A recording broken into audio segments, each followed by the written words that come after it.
In this video, I will be showing you how to format the SD card on both the Zoom recorder and the mini Zoom recorder. One thing to note is that you will be using the same SD card, the micro SD card with the adapter.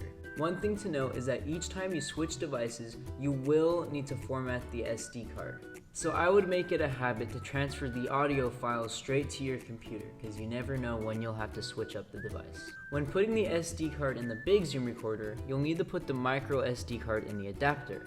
But when you need it for the mini Zoom recorder, you only need the micro SD card. So now let me show you how to format the SD card on the Zoom H4n Pro.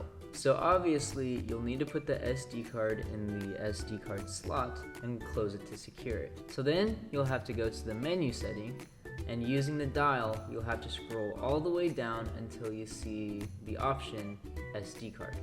Once you see that option, press the dial in to select the SD card option. Then you should get another option that says format. Again, press the dial in, and now you will push yes. It might take a minute for it to finally format, but just give it some time and be patient.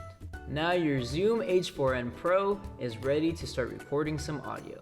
So let's do the same process except on the mini Zoom recorder.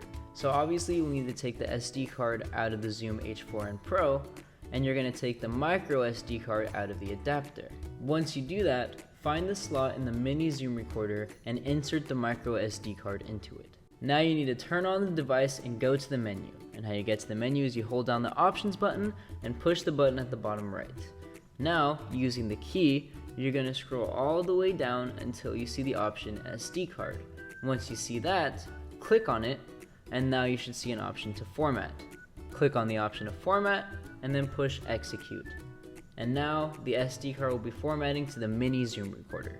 Whatever you do, do not forget to format the SD card if you are switching devices. You have to do it. If you have an extra SD card that you'd like to dedicate to audio, start using it. That'd be awesome. But for now, format every time.